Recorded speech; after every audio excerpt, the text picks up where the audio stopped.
নমস্কার। সাহিত্য পাঠের আসর গল্প গেলা গোগ্রাসে @গল্পবৃক্ষ ইউটিউব চ্যানেলে আপনাদের সকলকে স্বাগত।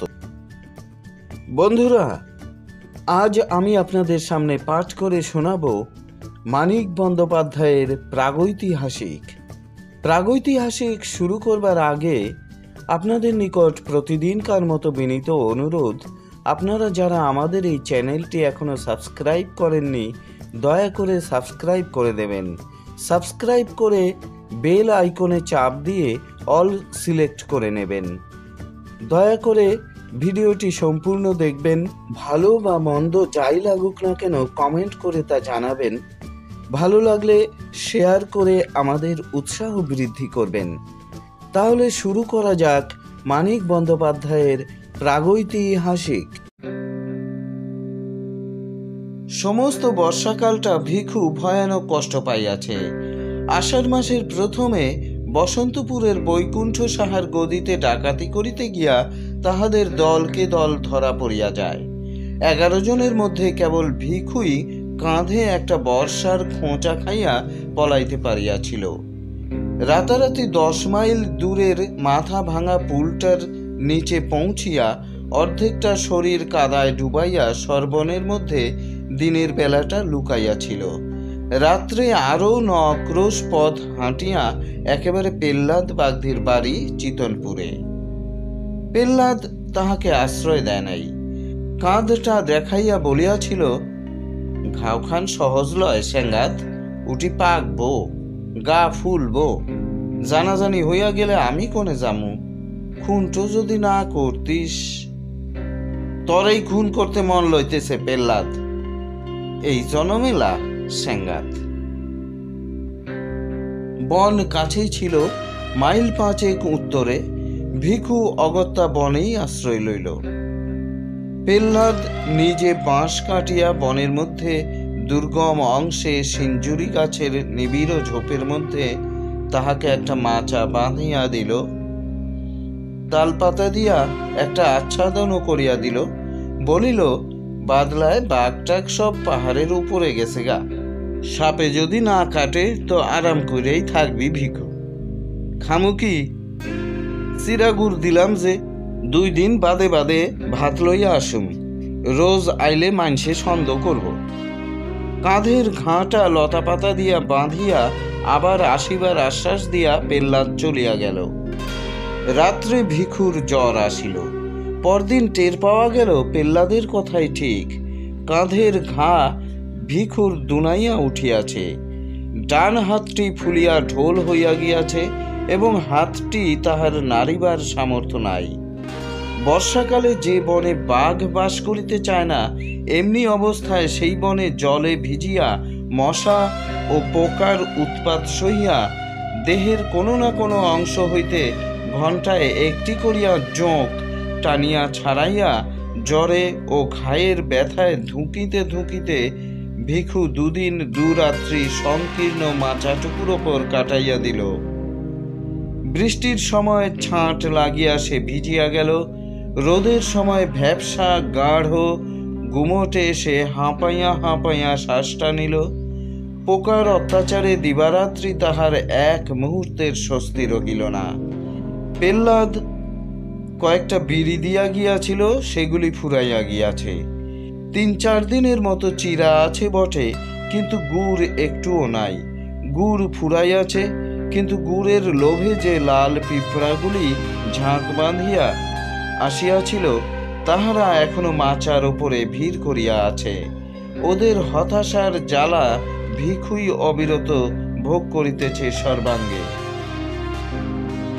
মনে মনে পেল্লাদের মৃত্যু কামনা করিতে করিতে ভিখু তবু বাঁচিবার জন্য প্রাণপণে যুঝিতে লাগিল। যেদিন পেল্লাদের আসিবার কথা সেদিন সকালে কলসির জলটাও তাহার ফুরাইয়া গেল। বিকাল পর্যন্ত পেল্লাদের জন্য অপেক্ষা করিয়া তৃষ্ণার পীড়ন আর সহিতে না পারিয়া কলসিটা লইয়া সে যে কত কষ্টে খানিক দূরের নালা হইতে আধ কলসি জল ভরিয়া আনিয়া আবার মাচায় উঠিল, তাহার বর্ণনা হয় না। অসহ্য ক্ষুধা পাইলে শুধু চিরা চিবাইয়া সে পেট ভরাইল। এক হাতে ক্রমাগত পোকা ও পিঁপড়াগুলি টিপিয়া মারিল। বিষাক্ত রস শুষিয়া লইবে বলিয়া জোঁক ধরিয়া নিজেই ঘায়ের চারিদিকে লাগাইয়া দিল। সবুজ রঙের একটা সাপকে একবার মাথার কাছে সিঞ্জুরি গাছের পাতার ফাঁকে উঁকি দিতে দেখিয়া পুরা 2 ঘণ্টা লাঠি হাতে সেদিকে চাহিয়া বসিয়া রহিল, এবং তাহার পর 2-1 ঘণ্টা অন্তরই চারিদিকের ঝোপে ঝপাঝপ লাঠির বাড়ি দিয়া মুখে যথাসাধ্য শব্দ করিয়া সাপ তাড়াইতে লাগিল। মরিবে না, সে কিছুতেই মরিবে না। বনের পশু যে অবস্থায় বাঁচে না, সেই অবস্থায় মানুষ সে বাঁচিবেই। পেলহাদ গ্রামান্তরে কুটুমবাড়ি গিয়াছিল, পরদিনও সে আসিল না। কুটুমবাড়ির বিবাহ উৎসবে তাড়ি টানিয়া বেহুশ হইয়া পড়িয়া রহিল। বনের মধ্যে ভিখু কিভাবে দিনরাত্রি কাটাইতেছে 3 দিনের মধ্যে সে কথা একবার তাহার মনেও পড়িল না। ইতিমধ্যে ভিখুর ঘা পচিয়া উঠিয়া লালচে রস গড়াইতে আরম্ভ করিয়াছে। শরীরও তাহার অল্প অল্প ফুলিয়াছে। জ্বরটা একটু কমিয়াছে বটে, কিন্তু সর্বাঙ্গের অসহ্য বেদনা দম ছুটানো তারির নেশার মতোই ভিখুকে আচ্ছন্ন অভিভূত করিয়া ফেলিয়াছে। সে আর এখন ক্ষুধা তৃষ্ণা অনুভব করিতে পারে না। জোঁকেরা তাহার রক্ত শুষিয়া শুষিয়া কচি পটলের মতো ফুলিয়া উঠিয়া আপনা হইতেই নিচে খসিয়া পড়িয়া যায়, সে টেরও পায় না। পায়ের ধাক্কায় জলের কলসিটা একসময় নিচে পড়িয়া ভাঙিয়া যায়। বৃষ্টির জলে ভিজিয়া পুঁটুলির মধ্যে চিরাগুলি পচিতে আরম্ভ করে। রাত্রে তাহার ঘায়ের গন্ধে আকৃষ্ট হইয়া মাচার পাশে শিয়াল ঘুরিয়া বেড়ায়। কুটুমবাড়ি হইতে ফিরিয়া বিকালের দিকে ভিখুর খবর লইতে গিয়া ব্যাপার দেখিয়া পেহ্লাদ গম্ভীরভাবে মাথা নাড়িল। ভিখুর জন্য 1 বাটি ভাত ও কয়েকটি পুঁটি মাছ ভাজা আর একটু পুঁই চচ্চড়ি সে সঙ্গে লইয়া গিয়াছিল। সন্ধ্যা পর্যন্ত ভিখুর কাছে বসিয়া থাকিয়া ওগুলি সে নিজেই খাইয়া ফেলিল। তারপর বাড়ি গিয়া বাঁশের একটা ছোট মই এবং তাহার বোনাই ভরতকে সঙ্গে করিয়া ফিরিয়া আসিল। মইয়ে শোয়াইয়া তাহারা দুজনে ভিখুকে বাড়ি লইয়া গেল। ঘরের মাচার ওপরে খড় বিছাইয়া শয্যা রচনা করিয়া তাহাকে শোয়াইয়া রাখিল। আর এমনি শক্ত প্রাণ ভিখুর যে শুধু এই আশ্রয়টুকু পাইয়াই বিনা চিকিৎসায় ও একরকম বিনা যত্নেই 1 মাস মুমূর্ষু অবস্থায় কাটাইয়া সে ক্রমে ক্রমে নিশ্চিত মরণকে জয় করিয়া ফেলিল। কিন্তু ডান হাতটি তাহার আর ভালো হইল না। গাছের মরা ডালের মতো শুকাইয়া গিয়া অবশ ও অকর্মণ্য হইয়া পড়িল।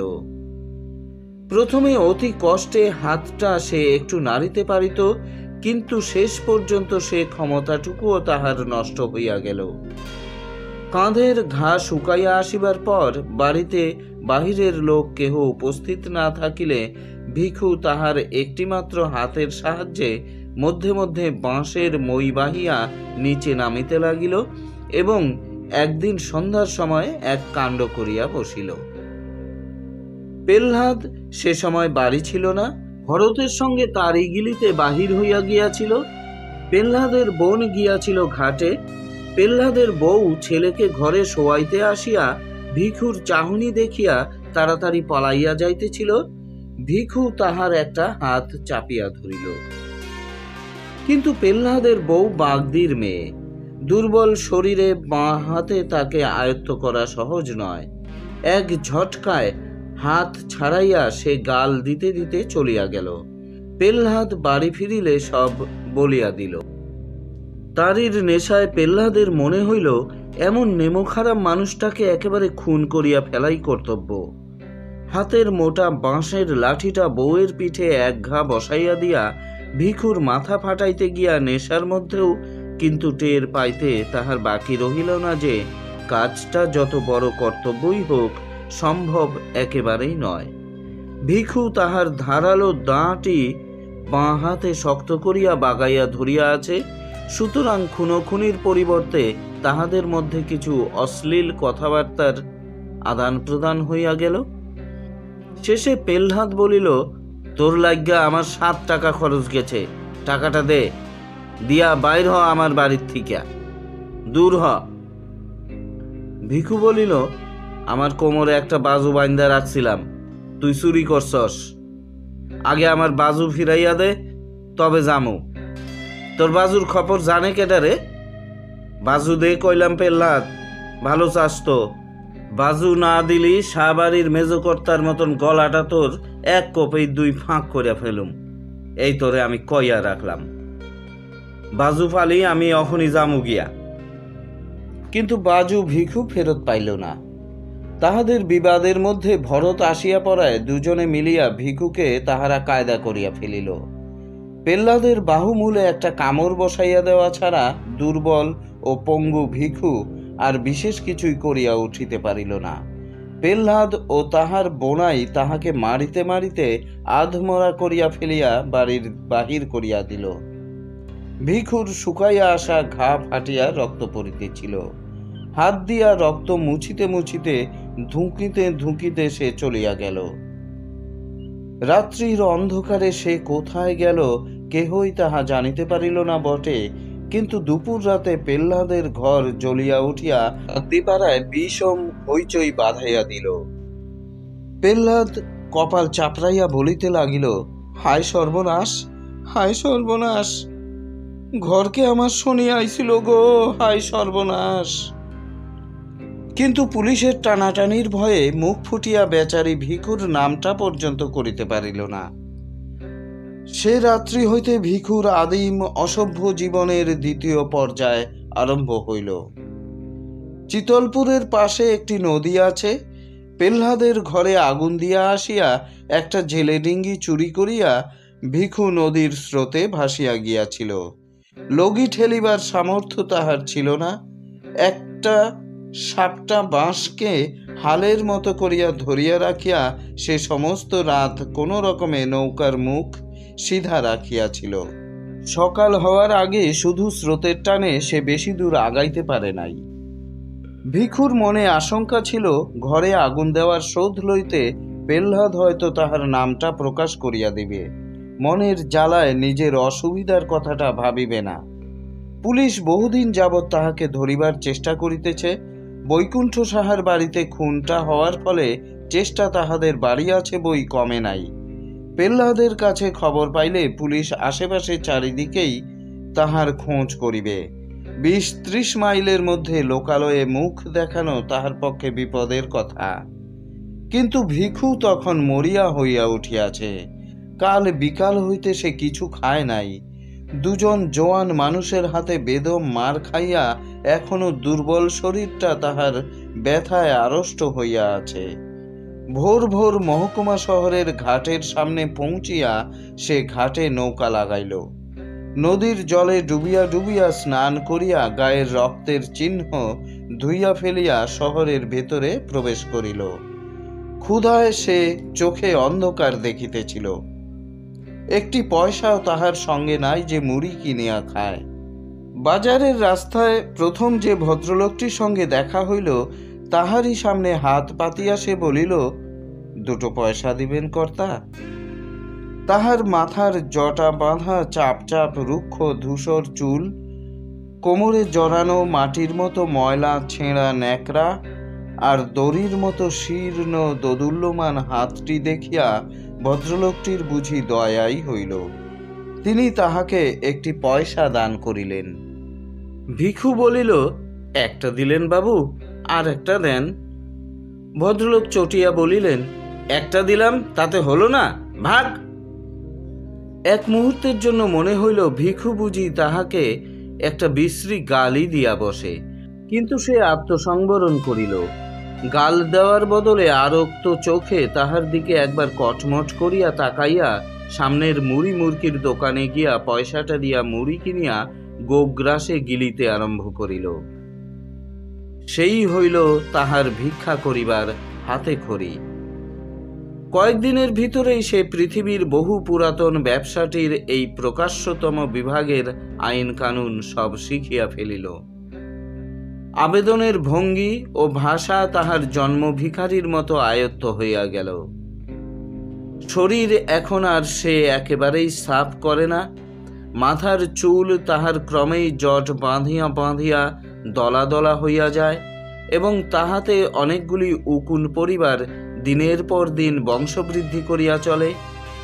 ভিখু মাঝে মাঝে খেপার মতো দুই হাতে মাথা চুলকায়, কিন্তু বাড়তি চুল কাটিয়া ফেলিতে ভরসা পায় না। ভিক্ষা করিয়া সে একটি ছেঁড়া কোট পাইয়াছে। কাঁধের ক্ষতচিহ্নটা ঢাকিয়া রাখিবার জন্য দারুণ গুমোটের সময়েও কোটটা সে গায়ে চাপাইয়া রাখে। শুকনো হাতখানা তাহার ব্যবসার সবচেয়ে জোরালো বিজ্ঞাপন। এই অঙ্গটি ঢাকিয়া রাখিলে তাহার চলে না। কোটের ডান দিকের হাতাটি সে তাই বগলের কাছ হইতে ছিঁড়িয়া বাদ দিয়াছে। একটি টিনের মগ ও একটি লাঠিও সে সংগ্রহ করিয়া লইয়াছে। সকাল হইতে সন্ধ্যা পর্যন্ত বাজারের কাছে রাস্তার ধারে একটা তেঁতুল গাছের নিচে বসিয়া সে ভিক্ষা করে। সকালে 1 পয়সার মুড়ি খাইয়া দুপুরে বাজারের খানিক তফাতে একটি পোড়ো বাগানের মধ্যে ঢুকিয়া বট গাছের নিচে ইটের উনুনে মেটে হাঁড়িতে ভাত রান্না করে। মাটির মালসায় কোনোদিন রাঁধে ছোট মাছ, কোনোদিন তরকারি। পেট ভরিয়া খাইয়া বটগাছটাতেই হেলান দিয়া বসিয়া আরামে বিড়ি টানে। তারপর আবার তেঁতুল গাছটার নিচে গিয়া বসে। সারাটা দিন শ্বাস টানা শ্বাস টানা। কাতরানির সঙ্গে সে বলিয়া যায়, হেই বাবা, একটা পয়সা আমায় দিলে ভগবান দিব। হেই বাবা, একটা পয়সা। অনেক প্রাচীন বুলির মতো ভিক্ষায়াং নৈব নৈব চ শ্লোকটা আসলে অসত্য। সারাদিনে ভিখুর সামনে দিয়া 1000-1500 লোক যাতায়াত করে এবং গড়ে প্রতি 50 জনের মধ্যে একজন তাহাকে পয়সা অথবা আধলা দেয়। আধলার সংখ্যা বেশি হইলে সারাদিনে ভিখুর 5-6 আনা রোজগার হয়, কিন্তু সাধারণত তাহার উপার্জন 8 আনার কাছাকাছি থাকে। সপ্তাহে এখানে 2 দিন হাট বসে। হাটবারের উপার্জন তাহার একটি পুরা টাকার নিচে নামে না। এখন বর্ষাকাল অতিক্রান্ত হইয়া গিয়াছে। নদীর 2 তীর কাশে সাদা হইয়া উঠিয়াছে। নদীর কাছে বিন্নু মাঝির বাড়ির পাশের ভাঙা চালাটা ভিখু মাসিক 8 আনায় ভাড়া করিয়াছে। রাতে সে ওখানেই শুইয়া থাকে। ম্যালেরিয়ায় মৃত এক ব্যক্তির জীর্ণ কিন্তু পুরু একটি কাঁথা সে সংগ্রহ করিয়াছে। লোকের বাড়ির খড়ের গাদা হইতে চুরি করিয়া আনা খড় বিছাইয়া তাহার উপর কাঁথাটি পাতিয়া সে আরাম করিয়া ঘুমায়। মাঝে মাঝে শহরের ভিতরে গৃহস্থ বাড়িতে ভিক্ষা করিতে গিয়া সে কয়েকখানা ছেঁড়া কাপড় পাইয়াছে, তাই পুঁটুলি করিয়া বালিশের মতো ব্যবহার করে। রাত্রে নদীর জলো বাতাসে শীত করিতে থাকিলে পুঁটুলি খুলিয়া একটি কাপড় গায়ে জড়াইয়া লয়। সুখে থাকিয়া এবং পেট ভরিয়া খাইয়া কিছুদিনের মধ্যে ভিখুর দেহে পূর্বের স্বাস্থ্য ফিরিয়া আসিল। তাহার ছাতি ফুলিয়া উঠিল। প্রত্যেকটি অঙ্গ সঞ্চালনে হাতের ও পিঠের মাংসপেশি নাচিয়া উঠিতে লাগিল। অবরুদ্ধ শক্তির উত্তেজনায় ক্রমে ক্রমে তাহার মেজাজ উদ্ধত ও অসহিষ্ণু হইয়া পড়িল। অভ্যস্ত বুলি আওড়াইয়া কাতর ভাবেই সে এখনো ভিক্ষা চায়, কিন্তু ভিক্ষা না পাইলে তাহার ক্রোধের সীমা থাকে না। পথে লোকজন না থাকিলে তাহার প্রতি উদাসীন পথিককে সে অশ্লীল গাল দিয়া বসে। 1 পয়সার জিনিস কিনিয়া ফাও না পাইলে দোকানিকে মারিতে ওঠে। নদীর ঘাটে মেয়েরা স্নান করিতে নামিলে ভিক্ষা চাহিবার ছলে জলের ধারে গিয়া দাঁড়ায়। মেয়েরা ভয় পাইলে সে খুশি হয় এবং সরিয়া যাইতে বলিলে নড়ে না, দাঁত বাহির করিয়া দুর্বিনীত হাসি হাসে। রাত্রে স্বরচিত শয্যায় সে ছটফট করে। নারী সঙ্গহীন এই নিরুৎসব জীবন আর তাহার ভালো লাগে না। অতীতের উদ্দাম ঘটনাবহুল জীবনটির জন্য তাহার মন হাহাকার করে। তাড়ির দোকানে ভাঁড়ে ভাঁড়ে তাড়ি গিলিয়া সে হল্লা করিত। টলিতে টলিতে বাসির ঘরে গিয়া উন্মত্ত রাত্রি যাপন করিত আর মাঝে মাঝে দল বাঁধিয়া গভীর রাত্রে গৃহস্থের বাড়ি চড়াও হইয়া সকলকে মারিয়া কাটিয়া টাকা ও গহনা লুটিয়া রাতারাতি উধাও হইয়া যাইত। স্ত্রীর চোখের সামনে স্বামীকে বাঁধিয়া মারিলে তাহার মুখে যে অবর্ণনীয় ভাব দেখা দিত, পুত্রের অঙ্গ হইতে ফিনকি দিয়া রক্ত ছুটিলে মা যেমন করিয়া আর্তনাদ করিয়া উঠিত, মশালের আলোয় সে দৃশ্য দেখা আর সেই আর্তনাদ শোনার চেয়ে উন্মাদনাকর নেশা জগতে আর কি আছে। পুলিশের ভয়ে গ্রাম হইতে গ্রামান্তরে পালাইয়া বেড়াইয়া আর বনে জঙ্গলে লুকাইয়া থাকিয়াও যেন তখন সুখী ছিল। তাহার দলের অনেকেই বারবার ধরা পড়িয়া জেল খাটিয়াছে, কিন্তু জীবনে একবারের বেশি পুলিশ তাহার নাগাল পায় নাই। রাখু বাগদির সঙ্গে পাহানার শ্রীপতি বিশ্বাসের বোনটাকে যেবার সে চুরি করিয়াছিল, সেইবার 7 বছরের জন্য তাহার কয়েদ হইয়াছিল, কিন্তু 2 বছরের বেশি কেহ তাহাকে জেলে আটকাইয়া রাখিতে পারে নাই। এক বর্ষার সন্ধ্যায় জেলের প্রাচীর ডিঙাইয়া সে পালাইয়াছিল। তারপর একা সে গৃহস্থ বাড়িতে ঘরের বেড়া কাটিয়া চুরি করিয়াছে। দিনে দুপুরে পুকুর ঘাটে একাকিনী গৃহস্থ বধূর মুখ চাপিয়া গলার হার হাতের বালা খুলিয়া লইয়াছে। রাখুর বউকে সঙ্গে নিয়া নোয়াখালী হইয়া সমুদ্র ডিঙাইয়া পাড়ি দিয়াছে একেবারে হাতিয়ায়। 6 মাস পরে রাখুর বউকে হাতিয়ায় ফেলিয়া আসিয়া পরপর 3 বার 3টা দল করিয়া দূরে দূরে কত গ্রামে যে ডাকাতি করিয়া বেড়াইয়াছে, তাহার সবগুলির নামও এখন তাহার স্মরণ নাই। তারপর এই সেদিন বৈকুণ্ঠ সাহার মেজ ভাইটার গলাটা সে দায়ের এক কোপে 2 ফাঁক করিয়া দিয়া আসিয়াছে। কি জীবন তাহার ছিল, এখন কি হইয়াছে। মানুষ খুন করিতে যাহার ভালো লাগিত, সে আজ ভিক্ষা না দিয়া চলিয়া গেলে পথচারীকে একটু টিটকারি দেওয়ার মধ্যে মনের জ্বালা নিঃশেষ করে। দেহের শক্তি তাহার এখনো তেমনি অক্ষুণ্ণ আছে, সে শক্তি প্রয়োগ করিবার উপায়টাই তাহার নাই। কত দোকানে গভীর রাত্রে সামনে টাকার থোক সাজাইয়া একা দোকানি বসিয়া হিসাব মেলায়। বিদেশগত কত পুরুষের গৃহে মেয়েরা থাকে একা। এদিকে ধারালো একটা অস্ত্র হাতে ওদের সামনে হুমকি দিয়া পড়িয়া একদিনে বড়লোক হওয়ার পরিবর্তে বিন্নু মাঝির চালাটার নিচে সে চুপচাপ শুইয়া থাকে। ডান হাতটাকে অন্ধকারে হাত বুলাইয়া ভিখুর আফসোসের সীমা থাকে না। সংসারের অসংখ্য ভীরু ও দুর্বল নরনারীর মধ্যে এত বড় বুকের পাটা আর এমন একটা জোরালো শরীর নিয়া শুধু একটা হাতের অভাবে সে যে মরিয়া আছে, এমন কপালও মানুষের হয়? তবু এ দুর্ভাগ্য সে সহ্য করিতে পারে।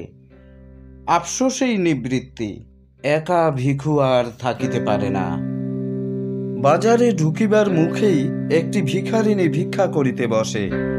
বয়স তাহার বেশি নয়, দেহের বাঁধুনিও বেশ আছে, কিন্তু একটা পায়ে হাঁটুর নিচে হইতে পায়ের পাতা পর্যন্ত তাহার থকথকে তৈলাক্ত ঘা।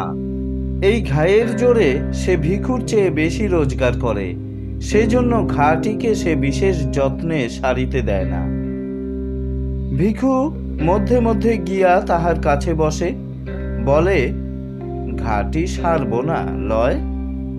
ভিখারিনী বলে, খুব, ওষুধ দিলে অখনই সারে। ভিখু সাগ্রহে বলে, সারা তবে ওষুধ দিয়ে চটপট সারাইয়া ল। ঘাটি সারলে তোর আর ভিক মাগতে হইব না, জানস? আমি তোরে রাখুম। আমি থাকলি তো। কেন থাকবি না কেন? খাওয়ামু পরামু, আরামে রাখুম। পায়ের পর নি পাঠি দিয়া কাঠ হইয়া বইয়া থাকবি? না করস তুই বিয়ের লাগে? অত সহজে ভুলিবার মেয়ে ভিখারিনী নয়। খানিকটা তামাক পাতা মুখে গুঁজিয়া সে বলে, 2 দিন বাদে যখন তুই মোরে খেদাইয়া দিবি, ঘাটি তখন মুই পামু কোয়ানে।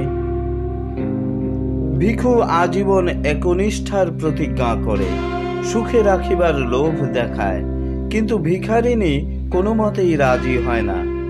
ভিখু ক্ষুণ্ণ মনে ফিরিয়া আসে।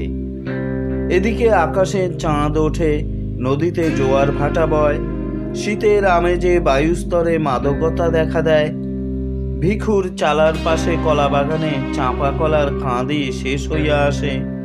বিন্নু মাঝি কলা বিক্রির পয়সায় বউকে রূপোর গোট কিনিয়া দেয়।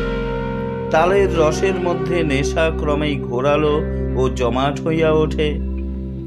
ভিখুর প্রেমের উত্তাপে ঘৃণা উবিয়া যায়। নিজেকে সে আর সামলাইয়া রাখিতে পারে না। একদিন সকালে উঠিয়াই সে ভিখারিনীর কাছে যায়। আচ্ছা ল, ঘা লইয়াই চল। ভিখারিনী বলে, আগে আইবার পারো নাই, যা অহন মর গিয়া, আখার তলের ছালি খা গিয়া। কেন, ছালি খাওনের কথাটা কি? তোর লাইগা হাঁ কইরা বইসা আছি ভাবছস তুই? বটে, আমি ওই উয়ার সাথে রইছি। ওদিকে তাকাইয়া ভিখু দেখিতে পায় তাহারই মতো জোয়ান দাড়িওয়ালা এক খঞ্জ ভিখারি খানিক তফাতে আসন করিয়াছে। তাহার ডান হাতটির মতো ওর একটি পা হাঁটুর নিচে শুকাইয়া গিয়াছে। বিশেষ যত্ন সহকারে এই অংশটুকু সামনে মেলিয়া রাখিয়া সে আল্লাহর নামে সকলের দোয়া প্রার্থনা করিতেছে। পাশে পড়িয়া আছে কাঠের একটা কৃত্রিম রহস্য পা। ভিখারিনী আবার বলিল, বসস যে, যা পালাইয়া যা, দেখলি খুন কইরা ফেলাইব কইয়া দিলাম। ভিখু বলে, আরে থো, খুন অমন সব হালাই করতিছে। উয়ার মতো 10টা মানুষের আমি একা ঘায়েল কইরা দিবার পারতাম, তা জানোস? ভিখারিনী বলে, পারস তো যা না, উয়ার সাথে লাগিয়া না, আমার কাছে কি? উয়াকে তুই সারান দে, আমার কাছে চ। ইরে সোনা, তামুক খাবা? ঘা দেখা পিছাইছিলি, তোর লগে আর খাতির কিরে হালার পুত? উয়ারে সারুম কেন? উয়ার মতো কামাস তুই? ঘর আছে তোর, ভাগবি তো ভাগ, নাইলে গাল দিমু কইলাম। ভিখু তখনকার মতো প্রস্থান করে, কিন্তু হাল ছাড়ে না। ভিখারিনীকে একা দেখিলেই কাছে আসিয়া দাঁড়ায়, ভাব জমাইবার চেষ্টা করিয়া বলে, তোর নাম টকিরা? এমনই তাহারা পরিচয়হীন যে এতকাল পরস্পরের নাম জিজ্ঞাসা করিবার প্রয়োজনও বোধ করে নাই। ভিখারিনী কালো দাঁতের ফাঁকে হাসে। ফের লাগতে আইসস? হই ও বুড়ির কাছে যা। ভিখু তাহার কাছে উবু হইয়া বসে। পয়সার বদলে অনেকে চাল ভিক্ষা দেয় বলিয়া আজকাল সে কাঁধে একটা ঝুলি ঝুলাইয়া বেড়ায়। ঝুলির ভিতর হইতে একটা প্রকাণ্ড মর্তমান কলা বাহির করিয়া ভিখারিনীর সামনে রাখিয়া বলে, খা, তোর লেগে চুরি করে আনছি। ভিখারিনী তৎক্ষণাৎ খোসা ছাড়াইয়া প্রেমিকের দান আত্মসাৎ করে। খুশি হইয়া বলে, নাম শুনবার চাস? পাঁচি কয় মোরে, পাঁচি। তুই কলা দিছস, নাম কইলাম, এবারে ভাগ। ভিখু উঠিবার নাম করে না। অত বড় একটা কলা দিয়া শুধু নাম শুনিয়া খুশি হওয়ার মতো শৌখিন সে নয়। যতক্ষণ পারে ধুলার ওপর উবু হইয়া বসিয়া পাঁচির সঙ্গে সে আলাপ করে। ওদের স্তরে নামিয়া না গেলে সে আলাপকে কেহ আলাপ বলিয়া চিনিতে পারিবে না, মনে হইবে পরস্পরকে তাহারা যেন গাল দিতেছে। পাঁচির সঙ্গীটির নাম বশির। তাহার সঙ্গেও সে একদিন আলাপ জমাইবার চেষ্টা করিল। সেলাম মিয়া। বশির বলিল, এদিকে ঘোরাফেরা কি জন্য?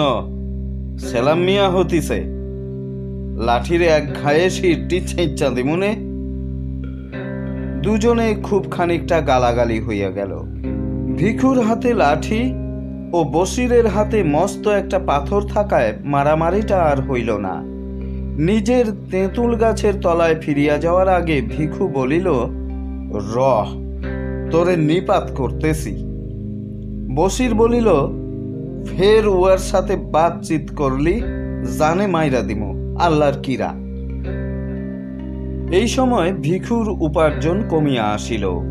পথ দিয়া প্রত্যহ নতুন নতুন লোক যাতায়াত করে না। একেবারে প্রথমবারের জন্য যাহারা পথটি ব্যবহার করে, দৈনন্দিন পথিকদের মধ্যে তাহাদের সংখ্যা 2 মাসের ভিতরেই মুষ্টিমেয় হইয়া যায়। ভিক্ষুকে একবার যাহারা একটি পয়সা দিয়াছে, পুনরায় তাহাকেই দান করিবার প্রয়োজন তাহাদের অনেকেই বোধ করে না। সংসারে ভিখারির অভাব নাই। কোনো রকমে ভিক্ষুর পেট চলিতে লাগিল। হাটবার ছাড়া রোজগারের একটি পয়সাও সে বাঁচাইতে পারিল না। সে ভাবনায় পড়িয়া গেল। শীত পড়িলে খোলা চালার নিচে থাকা কষ্টকর হইবে। যেখানে হোক চারিদিকে ঘেরা যেমন তেমন ঘর একখানা তাহার চাই। মাথা গুঁজিবার একটা ঠাঁই আর দুবেলা খাইতে না পাইলে কোনো যুবতী ভিখারিনী তাহার সঙ্গে বাস করিতে রাজি হইবে না। অথচ উপার্জন তাহার যেভাবে কমিয়া আসিতেছে, এভাবে কমিতে থাকিলে শীতকালে নিজেই হয়তো সে পেট ভরিয়া খাইতে পাইবে না। যেভাবেই হোক আয় তাহাকে বাড়াইতেই হইবে। এখানে থাকিয়া আয় বাড়াইবার কোনো উপায়ই সে দেখিতে পায় না। চুরি ডাকাতির উপায় নাই, মজুর খাটিবার উপায় নাই। একেবারে খুন করিয়া না ফেলিলে কাহারও কাছে অর্থ ছিনাইয়া লওয়া এক হাতে সম্ভব নয়। পাঁচিকে ফেলিয়া এই শহর ছাড়িয়া কোথাও যাইতে তাহার আর ইচ্ছা হয় না। আপনার ভাগ্যের বিরুদ্ধে ভিখুর মন বিদ্রোহী হইয়া ওঠে। তাহার চালার পাশে বিন্নু মাঝির সুখী পারিবারিক জীবনটা তাহাকে হিংসায় জর্জরিত করিয়া দেয়। এক একদিন বিন্নুর ঘরে আগুন ধরাইয়া দিবার জন্য মন ছটফট করিয়া ওঠে। নদীর ধারে খেপার মতো ঘুরিতে ঘুরিতে মাঝে মাঝে তাহার মনে হয় পৃথিবীর সমস্ত পুরুষকে হত্যা করিয়া পৃথিবীর যত খাদ্য ও যত নারী আছে একা সব দখল করিতে না পারিলে তাহার তৃপ্তি হইবে না। আরো কিছুকাল ভিখু এমনি অসন্তোষের মধ্যে কাটাইয়া দিল। তারপর একদিন গভীর রাত্রে ঝুলির মধ্যে তাহার সমস্ত মূল্যবান জিনিস ভরিয়া জমানো টাকা কটি কোমরের কাপড়ে শক্ত করিয়া বাঁধিয়া ভিখু তাহার চালা হইতে বাহির হইয়া পড়িল। নদীর ধারে একদিন সে হাতখানেক লম্বা একটা লোহার শিক কুড়াইয়া পাইয়াছিল। অবসর মতো পাথরে ঘষিয়া ঘষিয়া শিকটির একটা মুখ সে চোখা করিয়াছে। এই অস্ত্রটিও সে ঝুলির মধ্যে ভরিয়া সঙ্গে লইল। অমাবস্যার অন্ধকারে আকাশ ভরা তারা যখন ঝিকমিক করিতেছে, ঈশ্বরের পৃথিবীতে শান্ত স্তব্ধতা, বহুকাল পরে মধ্যরাত্রির জনহীন জগতে মনের মধ্যে ভয়ানক একটা কল্পনা নিয়া তখন বিচরণ করিতে করিতে বাহির হইয়া ভিখুর সহসা অকথনীয় উল্লাস বোধ হইল। নিজের মনে অস্ফুটস্বরে সে বলিয়া উঠিল, বাঁটি লইয়া ডানটিরে যদি রেহাই দিতা ভগবান। নদীর ধারে ধারে আধ মাইল হাঁটিয়া গিয়া একটি সংকীর্ণ পথ দিয়া সে শহরে প্রবেশ করিল। বাজার বাঁহাতি রাখিয়া ঘুমন্ত শহরের বুকে ছোট ছোট অলিগলি দিয়া শহরের অপর প্রান্তে গিয়া পৌঁছিল। শহরে যাওয়ার পাকা রাস্তাটি এখান দিয়া শহর হইতে বাহির হইয়াছে। নদী ঘুরিয়া আসিয়া 2 মাইল তফাত এই রাস্তারই পাশে পাশে মাইলখানেক রহিয়া গিয়া আবার দক্ষিণে দিক পরিবর্তন করিয়াছে। কিছু দূর পর্যন্ত রাস্তার দুদিকে ফাঁকে ফাঁকে 2-1টি বাড়ি চোখে পড়ে। তারপর ধানের ক্ষেত ও মাঝে মাঝে জঙ্গলাকীর্ণ পতিত ডাঙ্গার দেখা পাওয়া যায়। এমনি একটা জঙ্গলের ধারে খানিকটা জমি সাফ করিয়া 5-7খানা কুঁড়ে তুলিয়া কয়েকটা হতভাগ্য মানুষ একটি দরিদ্রতম পল্লী স্থাপিত করিয়াছে। তার মধ্যে একটি কুঁড়ে বসিরের। ভোরে উঠিয়া ঠক ঠক শব্দে কাঠের পা ফেলিয়া সে শহরে ভিক্ষা করিতে যায়। সন্ধ্যার সময় ফিরিয়া আসে। পাঁচি গাছের পাতা জ্বালাইয়া ভাত রাঁধে, বসির টানে তামাক। রাত্রে পাঁচি পায়ের ঘায়ে ন্যাকড়ার পটি জড়ায়। বাঁশের খাটে পাশাপাশি শুইয়া তাহাদের কাটা কাটা কদর্য ভাষায় গল্প করিতে করিতে তাহারা ঘুমাইয়া পড়ে। তাহাদের নীড়, তাহাদের শয্যা ও তাহাদের দেহ হইতে একটা ভ্যাপসা পচা দুর্গন্ধ উঠিয়া খড়ের চালের ফুটা দিয়া বাহিরের বাতাসে মিশিতে থাকে। ঘুমের ঘরে বসির নাক ডাকায়, পাঁচি বিড়বিড় করিয়া বকে। ভিখু একদিন ওদের পিছু পিছু আসিয়া ঘর দেখিয়া গিয়াছিল। অন্ধকারে সাবধানে ঘরের পিছনে গিয়া বেড়ার ফাঁকে কান পাতিয়া সে কিছুক্ষণ কচু বনের মধ্যে দাঁড়াইয়া রহিল। তারপর ঘুরিয়া ঘরের সামনে আসিল। ভিখারির কুঁড়ে দরজার ঝাঁপটা পাঁচি ভিতর হইতে বন্ধ করে নাই, শুধু ঠেকাইয়া রাখিয়াছিল। ঝাঁপটা সন্তর্পণে একপাশে সরাইয়া দিয়া ঝুলির ভিতর হইতে শিকটি বাহির করিয়া ভিখু শক্ত করিয়া ধরিল। ঘরের মধ্যে প্রবেশ করিল। বাহিরে তারার আলো ছিল, ঘরের ভিতরে সেটুকু আলোরও অভাব। দেশলাই চালিবার অতিরিক্ত হাত নাই। ঘরের মধ্যে দাঁড়াইয়া ভিখু ভাবিয়া দেখিল বসিরের হৃৎপিণ্ডের অবস্থানটি নির্ণয় করা সম্ভব নয়। বাঁ হাতের আঘাত ঠিক জায়গা মতো না পড়িলে বসির গোলমাল করিবার সুযোগ পাইবে, তাহাতে মুশকিল অনেক। কয়েক মুহূর্ত চিন্তা করিয়া বসিরের শিয়রের কাছে সরিয়া গিয়া একটি মাত্র আঘাতে ঘুমের লোকটার তালুর মধ্যে শিকের চোখা দিকটা সে প্রায় 3 আঙ্গুল ভিতরে ঢুকাইয়া দিল। অন্ধকারে আঘাত কতদূর মারাত্মক হইয়াছে বুঝিবার উপায় ছিল না। শিকটা মাথার মধ্যে ঢুকিয়াছে টের পাইয়াও ভিখু তাই নিশ্চিন্ত হইতে পারিল না। এক হাতে সবলে বসিরের গলা চাপিয়া ধরিল। পাঁচিকে বলিল, চুপ থাক, চিল্লাবি তো তরেও মাইরা ফালামু। পাঁচি চেঁচাইল না, ভয়ে ঘুমাইতে লাগিল। ভিখু তখন আবার বলিল, একটুকু আওয়াজ লয়, ভালা চাস তো একদম চুপ মাইরা থাক। বসির নিষ্পন্দ হইয়া গেলে ভিখু তাহার গলা হইতে হাত সরাইয়া নিল। দম নিয়া বলিল, আলোটা জ্বালাইয়া দে পাঁচি। পাঁচি আলো জ্বালিলে ভিখু পরম তৃপ্তির সঙ্গে নিজের কীর্তি চাহিয়া দেখিল। একটি মাত্র হাতের সাহায্যে অমন জোয়ান মানুষটাকে ঘায়েল করিয়া গর্বের তাহার সীমা ছিল না। পাঁচির দিকে তাকাইয়া সে বলিল, দেখছস কেডা কারে খুন করলো দেখছস? তখন পই পই কইরা কইলাম, মিয়াবাই খোরা ডিঙাইয়া ঘাস খাইবার লারবা গো, ছাড়ান দাও। শুইনে মিয়াবাই রইল গোসা, কয় কিনা শির ছেঁচা দিমু। দেন গো দেন, শিরটা আমার ছেঁচাই দেন মিয়াবাই। বসিরের মৃতদেহের সামনে ব্যঙ্গ ভরে মাথাটা একবার নত করিয়া ভিখু মাথা দুলাইয়া দুলাইয়া হ্যাঁ হ্যাঁ করিয়া হাসিতে লাগিল। সহসা ক্রুদ্ধ হইয়া বলিল, ঠেরাইন বোবা কেন গো? আরে কথা ক হার হাবাইতা মাইয়া, তরেও দিমু নাকি সাবার কইরা? পাঁচি কাঁপিতে কাঁপিতে বলিল, এবারে কি করবি? দেখ কি করি, পয়সা করি কনে গুইনা রাখছে, আগে তাই ক।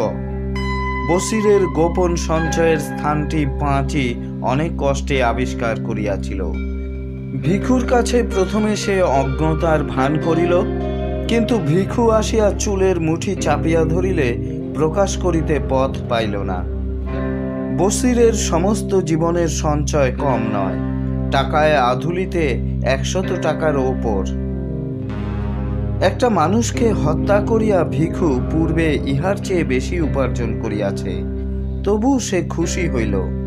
বলিল, কি কি নিবি পুঁটলি বাঁধা মেলা পাঁচি, তারপর ল রাত থাকতে মেলা করি, খানিক বাদে নবমীর চাঁদ উঠব, আলোয় আলোয় পথটুকু পার হমু। পাঁচি পুঁটলি বাঁধিয়া লইল। তারপর ভিখুর হাত ধরিয়া খোঁড়াইতে খোঁড়াইতে ঘরের বাহির হইয়া রাস্তায় গিয়া উঠিল। পূর্বাকাশের দিকে চাহিয়া ভিখু বলিল, অখনই চাঁদ উঠব পাঁচি। পাঁচি বলিল, আমরা যাম উপনে সদর, ঘাটে না চুরি করুম, বিয়ানে ছিপতিপুরের সামনে জংলার মধ্যে ঢুইকা থাকুম, রাইতে একদম সদর। পা চালাইয়াছ পাঁচি, 1 কোষ পথ হাঁটন লাগব। পায়ের ঘা নিয়া তাড়াতাড়ি চলিতে পাঁচির কষ্ট হইতেছিল। ভিখু সহসা এক সময় দাঁড়াইয়া পড়িল, বলিল, পায়েনি ব্যথা পাস তুই পাঁচি? হ, ব্যথা জানায়। পিঠে চাপামু? পারবি কেন? পারুম, আয়। ভিখুর গলা জড়াইয়া ধরিয়া পাঁচি তাহার পিঠের ওপর ঝুলিয়া রহিল। তাহার দেহের ভারে সামনে ঝুঁকিয়া ভিখু জোরে জোরে পথ চলিতে লাগিল। পথের দুদিকে ধানের ক্ষেত আবছা আলোয় নিঃসাড়ে পড়িয়া আছে। দূরে গ্রামের গাছপালার পিছন হইতে নবমীর চাঁদ আকাশে উঠিয়া আসিয়াছে। ঈশ্বরের পৃথিবীতে শান্ত স্তব্ধতা। হয়তো ওই চাঁদ আর এই পৃথিবীর ইতিহাস আছে, কিন্তু যে ধারাবাহিক অন্ধকার মাতৃগর্ভ হইতে সংগ্রহ করিয়া দেহের অভ্যন্তরে লুকাইয়া ভিখু ও পাঁচি পৃথিবীতে আসিয়াছে, এবং যে অন্ধকার তাহারা সন্তানের মাংসল আবেষ্টনীর মধ্যে গোপন রাখিয়া যাইবে, তাহা প্রাগৈতিহাসিক। পৃথিবীর আলো আজ পর্যন্ত তাহার নাগাল পায় নাই, কোনোদিন পাইবেও না। শুধু দর্শক শ্রোতা, শেষ হলো মানিক বন্দ্যোপাধ্যায়ের প্রাগৈতিহাসিক। শুধু দর্শক শ্রোতা, আজ এ পর্যন্তই। আবার আগামী কোনো পর্বে সাহিত্য পাঠের আসরে গল্প গেলা গোগ্রাসে @গল্পবৃক্ষ ইউটিউব চ্যানেলে আপনাদের সামনে অন্য কোনো গল্প নিয়ে হাজির হব। ততক্ষণ পর্যন্ত আপনারা সবাই ভালো থাকুন, সুস্থ থাকুন, চলতে থাকুক গল্প গেলা গোগ্রাসে। বিদায় নেবার আগে প্রতিদিনকার মতো আজও আপনাদের কাছে অনুরোধ জানাচ্ছি, আমাদের এই চ্যানেলটি সাবস্ক্রাইব করুন।